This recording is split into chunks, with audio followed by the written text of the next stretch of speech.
Mwaramutse canke mwiriwe bivana mwese aherereye. Benshi mu bakunzi b'umuziki barazi izina rya Harmonize canke KONDEBOY, umuririmbyi asanzwe ari icyamamare muri Tanzania.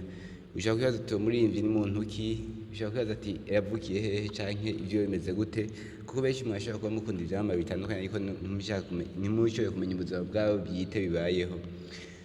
Icyo ndagusaba kugira ngo tuzaho kwiki inkuru nk'izi ni ugukora subscribe canke se abone kugira ngo uzaho kwikene inkuru nyinshi z'abastar canke z'ivyamamare canke z'abantu bamenyekanye cyane, ndetse nimba warayikoze nawe wisheko JM Python na commentaire hamwe nabisangize n'abandi. Uyu munsi tugiye kubwira amateka ya Harmonize. Harmonize ni muntu ki canke KONDEBOY akunda kwiyita KONDEBOY. Amazina yiwe yiswe n'abavyeyi, yiswe Rajab Abdul Kahari, ni umuririmbyi w'icyamamare muri Tanzania ndetse no muri Afrika y'ubuseruko, East Africa ndetse no muri Afrika muri rusange. Yavuze itariki 16 z'ukwezi kwa gatatu 1990 kuva afite imyaka 34, avukira mu gace ka Mutwara muri Tanzania.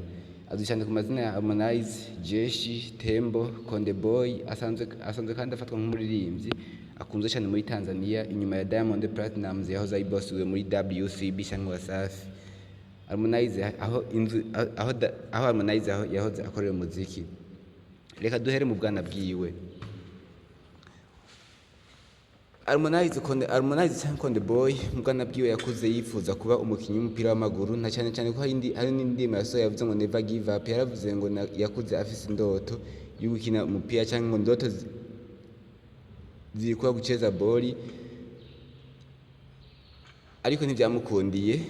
Harmonize yaje amashuri yisumbuye école secondaire cyangwa secondary school mu 2009. aho inyuma gweze amashuri yisumbuye yaciye aja kuba i Dar es Salaam, mugwa mukuru w'ubutunzi wa Tanzania, capital economic cyangwa economic capital muri Tanzania. Harmonize cyangwa KONDEBOY asanzwe avuka mu bwoko bwa Makonde, niyo mpamvu yise KONDEBOY. Ushobora kumva kenshi akunda kwita KONDEBOY ukibaza ati ni iki cyatumye yita KONDEBOY? Nuko ari wo mu bwoko bwa Makonde bwo muri Tanzania. Nicyo gituma kenshi akunda kwita KONDEBOY cyangwa umuhungu wo mu Makonde. KONDEBOY cyangwa Harmonize atangwa kuririmba mu 2011, ariko nawe nk'abandi bose baba batanga umuziki ataburyo bafise, babura aho bamenera ngo bamamare cyangwa ngo bamenyekane. Na Harmonize niko byagenze. Mu mwaka wa 2015 niho yahura na Diamond Platnumz, yaragezeho cyane ico gihe.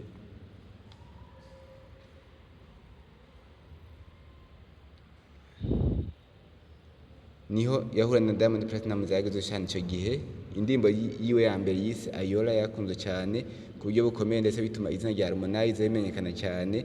Mu kwezi kwa 2019 niho Harmonize yasohora EP cyangwa extended play ya mbere, aho yayise Afro Bongo, ni ukuvuga umuziki wa Afrika ufatanyije n'umuziki wa Tanzania wita Bongo Flavor, aho yayifashijwe n'abaririmbyi bakomeye ku mugabane wa Afrika ndetse bazwi no rwego rw'isi, harimo nka Burna Boy wo muri Nigeria, Diamond Platnumz wo muri Tanzania icyo gihe ari boss wiwe cyangwa manager wiwe, Mr Eazi na Yemi Alade wo muri Nigeria.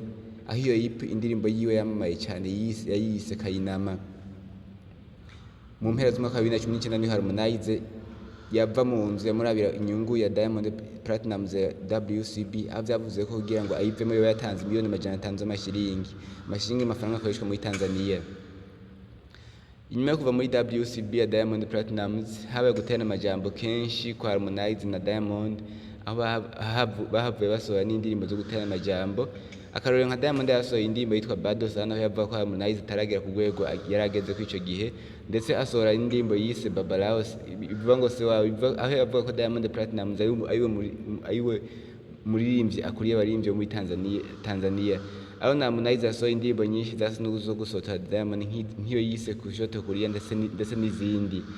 Itariki 10 z'ukwa gatatu niho Harmonize yasohora album yiwe ya mbere yise Afro East, aho yayifashijwe n'abaririmbyi bakomeye cyane muri Afrika no rwego rw'isi bazwi nka Burna Boy wo muri Nigeria, Lady JD wo muri Tanzania, Fino wo muri Nigeria, Mr Eazi wo muri Nigeria ndetse na Faris Scores wo muri Nigeria, na Khaligraph Jones wo muri Kenya ndetse na Morgan Heritage, DJ7 na Mr Blue wo muri Tanzania ndetse n'abandi baririmbyi benshi. Itariki isanzwe 11/2021 niho KONDEBOY cyangwa Harmonize yasohora album yiwe ya kabiri yayise High School, aho indirimbo yamaye cyane kuri album ya Teacher.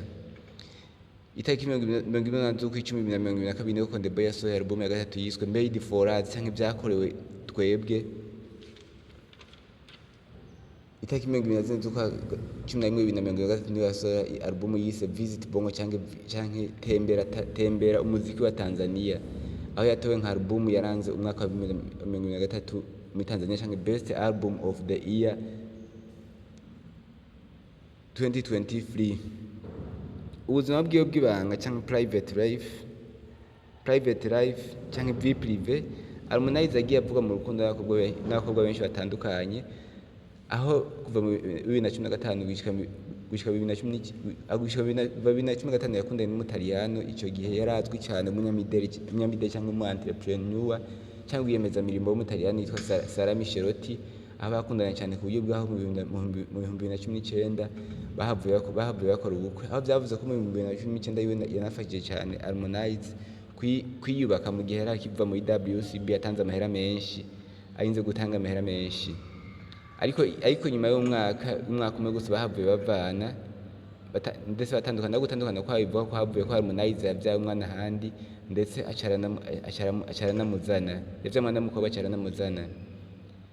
Harmonize nyuma yo gutandukana na Sara Michelotti yavuze mu rukundo n'abakobwa benshi, ariho Kajala Frida, Yorode Queen wo mu Rwanda, ndetse na Posh Queen, aho kenshi yagiye yicuza yuko abakobwa bose bagenda barakundana, yabaha ibintu bitandukanye nk'amamodoka zimbye za Range Rover ndetse n'ibindi, aho yagiye yicuza yuko amahera yiwe ashobora kuba yarayononye. Harmonize n'umwe mu baririmbyi bazwi cyane muri Tanzania, ndetse banakunzwe cyane ku rugero rwo hejuru, bituma izina ryiwe riguma rimenyekana umwanya ku mwanya. Harmonize amaze gutwara ubushimwe bukomeye, harimo agashimwe ka WhatsApp TV, Afrima, EA USA, ndetse gatangwa muri Amerika. Harmonize n'umwe bari mu baririmbyi bakiri bato bashobora kuzoshitsa umuziki wa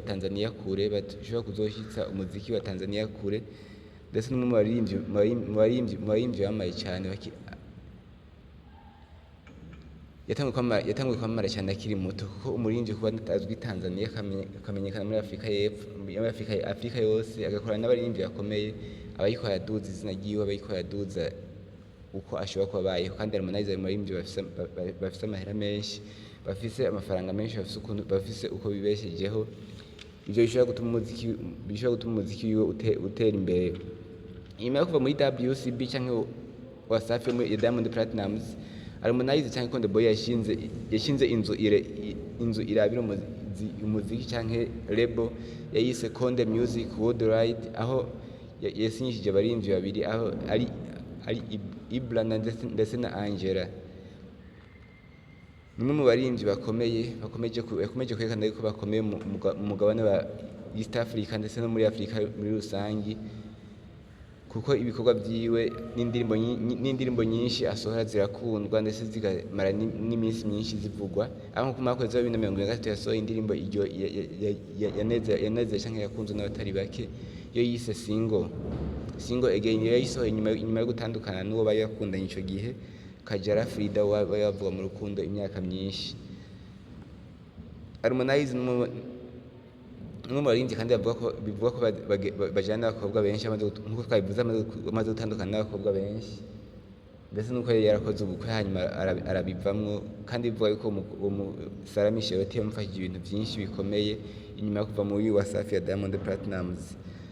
Mwakoze mwatwumvirije, nacyo ndakubaze ni yahe ndirimbo ya Harmonize ukunda, cyangwa ni cyahe kintu ukunda kuri we bivanye n'ubuzima bwiwe, bivanye n'iyi biographical twabashikirije. Iyi biographical yiwe twikuye kuri Wikipedia, urubuga rukunze gutanga amateka y'abantu cyangwa histoire z'abantu, ibyo bagiye baracamwo.